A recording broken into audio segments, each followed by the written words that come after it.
রমাদানে আমাদের 7টি করণীয়। 1 নাম্বার করণীয়, এই রমাদানকে আপনি কোরআনময় করে তুলুন। কোরআনময় করে তুলুন 2025-এর রমাদান। এই হচ্ছে আজকের প্রোগ্রামের স্লোগান। জোরে বলেন ঠিক কিনা? কোরআনময় করতে রাজি আছেন? কোরআন তেলাওয়াত করতে রাজি আছেন? আমার প্রিয় ভাইরা, ধীরস্থিরভাবে কোরআন তেলাওয়াত করুন, তাড়াহুড়ো করে নয়। আনাস রাদিয়াল্লাহু তাআলা আনহু বলতেন, রুব্বা কারি লিল কোরআন ওয়াল কোরআনু ইয়ালআনহু। কোরআনের অনেক কারি আছে যারা কোরআন পড়ে কিন্তু সওয়াব পায় না, বরং আল্লাহর কোরআন তার বিরুদ্ধে আল্লাহর দরবারে নালিশ করে আর লানত করতে থাকে। আমরা কি ওই রকম কোরআনের তেলাওয়াতকারী হতে চাই? না। ধীরস্থিরভাবে ওয়ারাত্তিলিল কোরআনা তারতিলা, তারতিলের সাথে পড়বেন। বিষ্ণু ঈসা ইসলাম কানা ইয়ামুদ্দু সাওতাহু মাদ্দান, টেনে টেনে পড়তেন। আলহামদুলিল্লাহি রাব্বিল আলামিন আর-রহমানির রহিম মালিকি ইয়াউমিদ্দিন ইয়্যাকা না'বুদু ওয়া ইয়্যাকা নাস্তাঈন ইহদিনাস সিরাতাল মুস্তাকিম সিরাতাল লাযীনা আন'আমতা আলাইহিম গায়রিল মাগদুবি আলাইহিম ওয়ালাদ-দাল্লিন।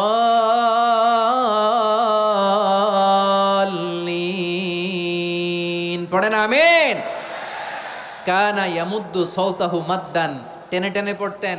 ওয়া কানা ইউকাত্তিউ আয়াতাহু, ইউকাত্তিউ আয়াতান আয়াতান, প্রত্যেক আয়াত পড়ে পড়ে তিনি থামতেন। এভাবে কোরআন পড়তে হবে।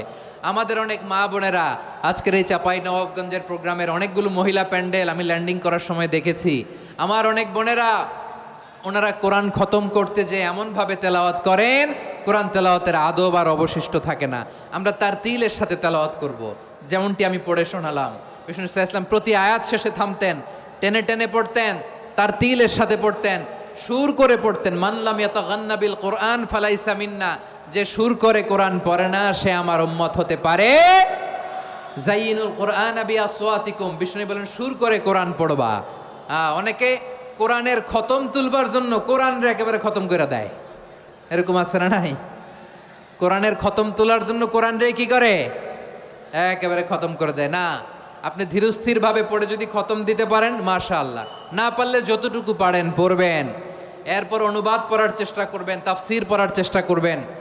খতম কোরআনে রমাদানের 1 খতম দেওয়ার একটা সহজ পদ্ধতি হচ্ছে, রমাদানের প্রতি নামাজের পরে 4 পৃষ্ঠা। প্রতি নামাজের পরে কয় পৃষ্ঠা?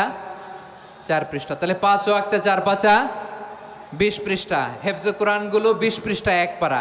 এভাবে 30 দিনে আপনার 1 খতম হয়ে যাবে। আমরা যেন তারতিলের সাথে বিশুদ্ধভাবে কোরআন তেলাওয়াত করতে পারি। আল্লাহ তৌফিক দান করুক। পড়েন আমিন। 2 নাম্বার করণীয়, ধীরস্থিরভাবে তারাবির সালাতগুলো যেন আমরা আদায় করি। তাড়াহুড়ো করবেন না আল্লাহর ওয়াস্তে, তাড়াহুড়ো করবেন না, তাহলে কোরআন আমাদের জন্য বদদোয়া করবে। তাড়াহুড়ো করবেন তারাবির নামাজে। তারাবির নামাজ সালাতুত তারাবিহ মানে বিশ্রামের নামাজ।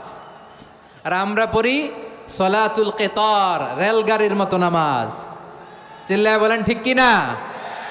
না, এরকম করবেন না। ইমাম সাহেবদেরকে আশ্বস্ত করুন যে ইমাম সাহেবরা আমরা পিছনে আসি আপনাদের সাথে, আপনি আস্তে আস্তে পড়েন, তারতিলের সাথে পড়েন, ধীরস্থিরভাবে তারাবির সালাত পড়বেন। সারা বছর এই সুযোগ হয় না দাঁড়িয়ে কোরআন শোনার, এরকম আয়োজন ব্যবস্থাপনা সারা বছর আর আমরা পাই বলেন তো? না। তারাবির সালাতের রাকাত বিতর্ক এড়িয়ে চলুন। রাকাত নিয়ে বিতর্ক করবেন না। 8 রাকাত 20 রাকাত নিয়ে যে মারামারি এই দেশে, এটা শয়তানের ফন্দি। চিল্লায় বলেন এটা কার ফন্দি? আমরা 20 রাকাত পড়ি, আপনারা হয়তো 8 রাকাত পড়েন, কোনো অসুবিধা নাই। আমরা যারা 20 রাকাত আমরা পড়তেছি, আমরা 20 রাকাতের কথাই বলি। 20 রাকাত আমরা পড়বো আজীবন। সৌদি আরবে মক্কা মদিনায় 20 রাকাত পড়ে, কোনো অসুবিধা নাই। অন্যান্য মসজিদগুলো 8 রাকাত পড়ে। এই নিয়ে এদের মধ্যে মারামারি আছে? হ্যাঁ। আর এই জন্য রাকাত বিতর্ক এড়িয়ে চলবেন। প্রিয় ভাইয়েরা, আপনার আমল আল্লাহর কাছে কবুল হবে সংখ্যার বিচারে না উত্তমতার বিচারে বলেন তো? সংখ্যার বিচারে না উত্তমতার বিচারে? উত্তমতার বিচারে। কত চমৎকার ভাবে আপনি আল্লাহর সামনে দাঁড়াতে পারছেন এটা বিবেচ্য। রুকু সেজদাগুলো সুন্দরভাবে করবেন। রুকু থেকে সোজা হয়ে দাঁড়ানো ওয়াজিব। 2 সেজদার মাঝখানে সোজা হয়ে বসা ওয়াজিব। এই তা'দিলুল আরকান বাদ দিলে হানাফি মাযহাব মতে সৌ সেজদা দিতে হবে। অন্য মাযহাব মতে নামাজই হবে না, আপনার নামাজই হবে না। এই জন্য ধীরস্থিরভাবে তারাবির সালাত যেন আমরা আদায় করি। পারা যাবে তো ইনশাআল্লাহ? 3 নাম্বার, তাহাজ্জুদের সালাত আদায় করুন। বছরের অন্যান্য সময় উঠতে পারি না, অনেকে বলে হুজুর উঠতে পারি না, কিন্তু রমাদানে সাহারি খাওয়ার জন্য তো ওঠাই লাগে। কি বলেন, সাহারি খান আপনারা? হ্যাঁ, খান না? খান কে কে দেখি তো? মাশাআল্লাহ মাশাআল্লাহ। এই সুন্নত পালনের জন্য 1 নাম্বার। মাশাআল্লাহ, ঠিক আছে, পালন করবেন। আল্লাহর হাবিব বলেন তাসাহহারু ফা ইন্না ফিস সাহুরি বারাকা, তোমরা সাহারি খেও, কেননা সাহারির ভেতরে বরকত ঢুকায় দিয়েছে কে? একটা খেজুর, 1 গ্লাস পানি খেলো সারা দিন আপনাকে তরতাজা রাখে কে? তো সাহারির জন্য যেহেতু উঠতেই হয়, সাহারি খাওয়ার আগে বা পরে 2 রাকাত 4 রাকাত তাহাজ্জুদ পড়া যাবে না? রব্বুল আলামিন বলেন ওয়ামিনাল লাইলি ফাতাহাজ্জাদ বিহি নাফিলাতান লাকা আসা আইয়াবআসাকা রাব্বুকা মাকামান মাহমুদা। ও নবী, রাতের কিছু অংশ সময় তাহাজ্জুদের সালাত আপনি আদায় করবেন, কারণ এই তাহাজ্জুদ হলো আপনার জন্য নাফিলাতাল লাক, অতিরিক্ত ফরজ।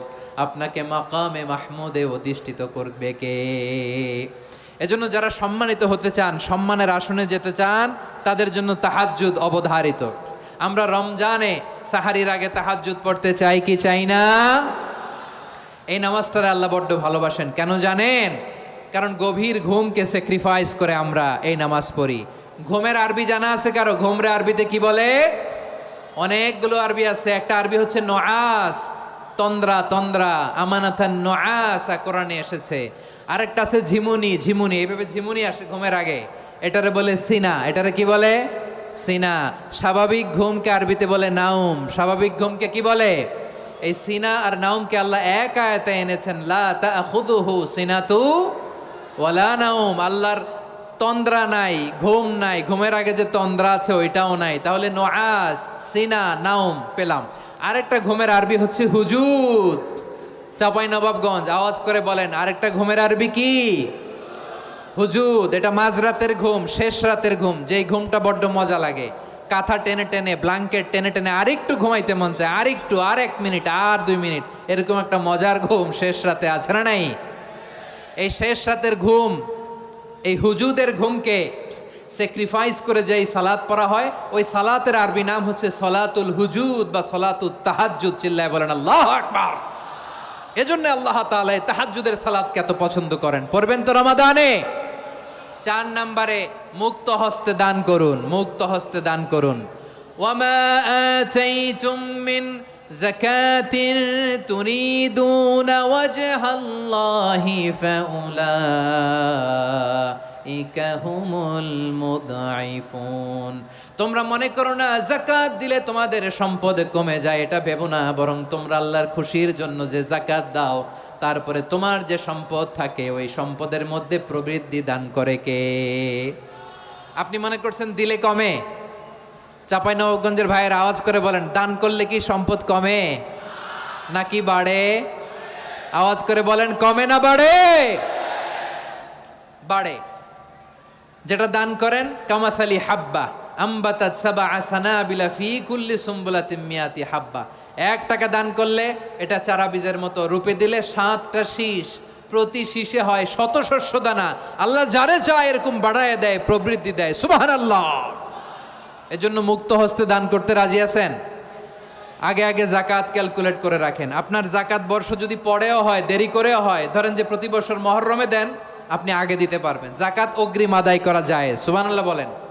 বিষ্ণু ইসা ইসলাম রমাদানে এত দান করতেন, কানা আজওয়াদান নাস, কিন্তু রমাদানে আজওয়াদুন নাস আজওয়াদু বিল খাইরি মিনার রিহিল মুরসালা। প্রবাহিত বাতাসের চেয়ে বিশ্বনবী আরও বদান্যতা বেড়ে যেত। প্রবাহিত বাতাস যেমনি সবাইরে বাতাস দেয়, আস্তিক নাস্তিক মুমিন কাফির সবাইকে শীতল করে দেয়, তেমনি নবীজির রমাদানের দান ছিল এমন, কেউ নবীর কাছে চেয়ে ফিরে গিয়েছে এর নজির নাই। জোরে বলেন সুবহানাল্লাহ। রমাদানে দান করব, ইফতার শেয়ার করব।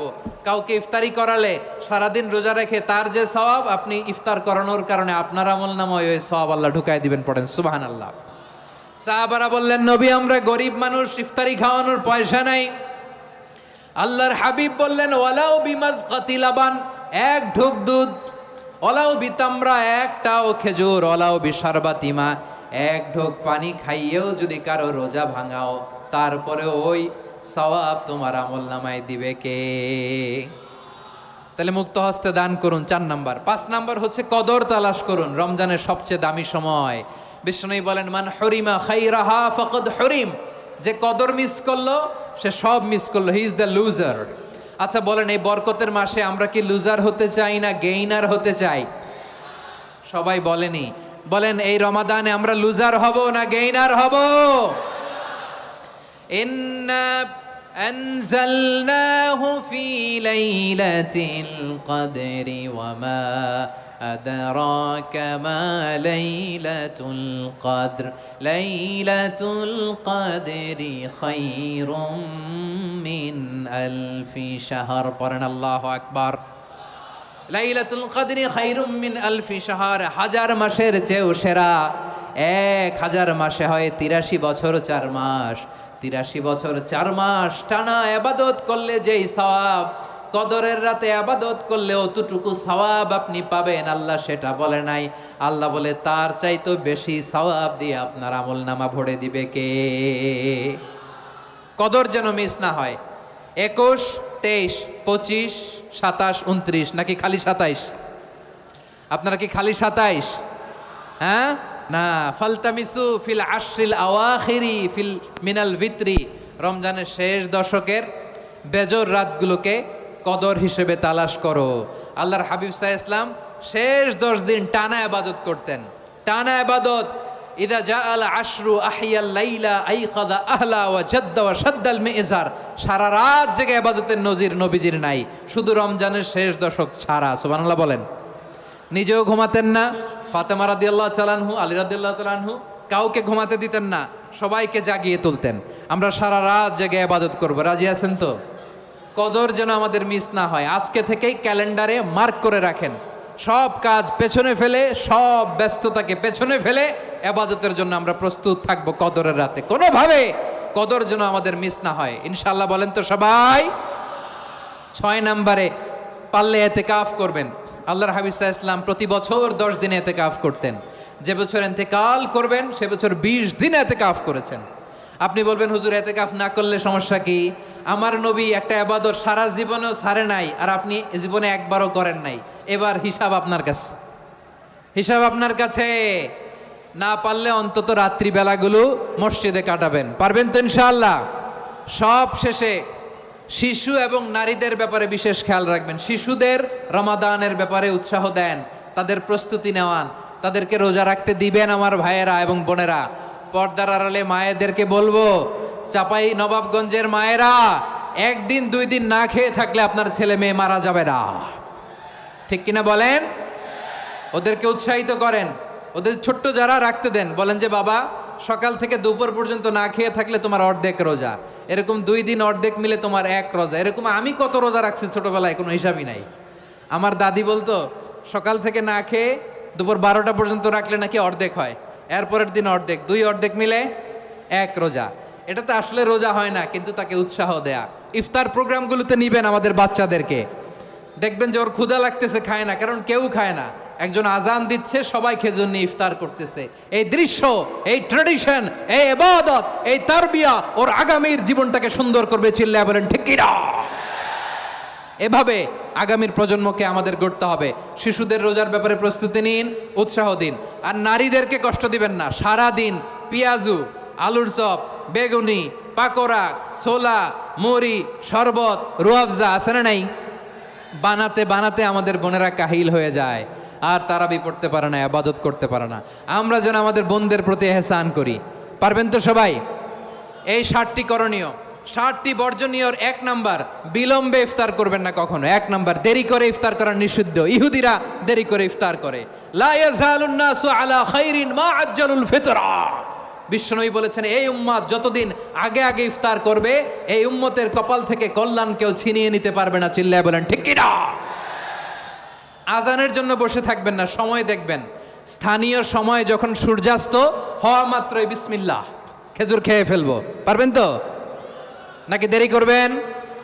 2 নাম্বার, রমাদানের পবিত্রতা বজায় রাখবো, কোনো তর্ক বিতর্ক অশ্লীলতায় আমরা জড়াবো না, ঝগড়া করবো না, সরাসরিও না, ফেসবুকেও না। করবেন? কেউ গালি দিলে বলবেন ইন্নিমরুউন সায়েম, আমি রোজাদার। আল্লাহর হাবিব শিখিয়েছেন কেউ যদি তোমার গালি দেয়, কটু কথা বলে, অশ্লীল কথা বলে, রমজানে তুমিও বলতে পারবে না, তুমি বলতে পারবা ইন্নিমরুউন সায়েম, আমি রোজাদার। আজকে থেকে নিয়ত করেন, রমজানে কেউ গালি দিলে আপনি একটা গালি দিবেন নাকি? কি বলবেন? রোজাদার, রমজানের পবিত্রতা আমি ভঙ্গ করতে পারবো না। অশ্লীল নাটক সিনেমা আমরা দেখব না। ব্যাড হ্যাবিট থাকলে রমাদানে এটা ছাড়ার মহা সুযোগ। স্মোকিং এর অভ্যাস আছে অনেকের, ঠিক কিনা? চাপাই নবাবগঞ্জে আপনারা স্মোকিং করেন? হ্যাঁ, না না আমরা করি না। বলেন করি না? করবেন না কেউ? যদি কারো থাকে, কে করে হাত তোলালাম না আমি। এই রমাদানে এই স্মোকিং হ্যাবিট থেকে আমরা বেরিয়ে আসবো, ঠিক কিনা বলেন? 3 নাম্বার, আমরা মিথ্যা বলবো না।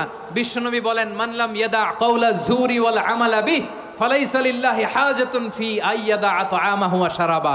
যে রমজানে মিথ্যা কথা, মিথ্যা কাজ, মিথ্যা সাক্ষী ছাড়তে পারে নাই, তার না খেয়ে থাকা, উপবাস থাকা দিয়ে আল্লাহর কিছু যায় আসে না। এজন্য মিথ্যার সাথে আমাদের কোনো সম্পর্ক আছে? মিথ্যা বলবো না। 4 নাম্বার, অপচয় করব না। ইন্নাল মুবাযযিরিনা কানু ইখওয়ানা শায়াতিন ওয়া কানা শাইতানু লিরাব্বিহি কাফুরা। অপচয়কারী শয়তানের ভাই। আচ্ছা, যে শয়তানের ভাই ও নিজেও আরেকটা কি? শয়তান। যে শয়তানের ভাই ও নিজেও আরেকটা কি? অপচয় করব না। ইফতারি করতে যে আমরা অনেকে অপচয় করি, এগুলো করবেন আপনারা? না, অপচয় অপব্যয় করব না। 5 নাম্বারে রিয়া, লোক দেখানো ইবাদত আমরা করব না। লোক দেখানোর জন্য নামাজ, রোজা, জিকির, তেলাওয়াত, দান, সদকা এগুলো করলে আল্লাহর দরবারে এগুলো কবুল হবে। বিশ্বনবী বলেন দাজ্জালের ফিতনার চেয়ে একটা বড় ফিতনার ভয় আমি করি, সেটা কি? আর রিয়া, শো অফ মেন্টালিটি, লোক দেখানো মানসিকতা। এটা থেকে আমরা বিরত থাকবো ইনশাআল্লাহ। 6 নাম্বার, অনেক গুরুত্বপূর্ণ, ব্যবসায়ী ভাইয়েরা, ব্যবসা করেন কারা কারা? হাত তুলে দেখান তো আমারে। মাশাআল্লাহ, হাত নামান। ব্যবসায়ী ভাইয়েরা, অনেক অসাধু ব্যবসায়ী আছে, রমজান আসলে নিত্য প্রয়োজনীয় পণ্যের মূল্য বৃদ্ধি করে দেয়। এরকম আছে না নাই? এগুলো করবেন না। মজুদদারি করবেন না। পণ্যের কৃত্রিম সংকট বাজারে করবেন না। আপনি লাখ টাকা কামায়া ভাবছেন যে রোজাদারদের কষ্ট দিয়ে ধনী হবেন, এমন রোগ আল্লাহ আপনারে দিবে, কোটি টাকা দিয়েও আপনি হাসপাতালের বিল পরিশোধ করার ক্ষমতা আপনার হবে না। খবরদার। শেষ বয়সে দেখবেন কি কষ্ট আপনার হয়। আপনি রোজাদারদের কষ্ট দিচ্ছেন, আল্লাহ আপনার সুখে রাখবে? আল্লাহর দোহাই লাগে, আমার ব্যবসায়ী ভাইয়েরা এটা করবেন না। আরব বিশ্বে আমরা দেখেছি, আরব বিশ্বের ব্যবসায়ীরা সারা বছরে ব্যবসা করে, রমজানে ভর্তুকি দেয়। আর আমার দেশের কিছু অসাধু ব্যবসায়ী রমজানে গলাকাটা ব্যবসা করে আর সারা বছর সেইটার উপর দিয়ে চলে। চিল্লায় বলেন ঠিক কিনা? করবেন না, এটা করবেন না। নিত্য প্রয়োজনীয় পণ্যের মূল্য বৃদ্ধি করা হারাম, পণ্যের কৃত্রিম সংকট তৈরি করা হারাম, মজুদদারি করা হারাম, রোজাদারদেরকে কষ্ট দেয়া হারাম, এটা করবেন না। 7 নাম্বারে সর্বশেষ কথা, অধীনস্থ যারা আছে তাদের কাজের চাপ আপনারা কমিয়ে দিবেন। কাজের লোক, ফ্যাক্টরির ওয়ার্কার, স্টাফ, তাদের প্রতি যদি রহম করেন, আপনার উপর রহম করবে কে? এই পবিত্র রমাদানের 7টা করণীয়, 7টা বর্জনীয় মনে রাখা যাবে তো ইনশাআল্লাহ? আল্লাহ এই রমজানকে তুমি বরকতময় করো। হাত তোলেন। আল্লাহুম্মা বাল্লিগনা রমাদান। আল্লাহ এই রমাদানকে বরকতময় করো। রমজানের 7টা করণীয় এবং বর্জনীয় যে আমরা শুনলাম, পালন করার তৌফিক দান করো।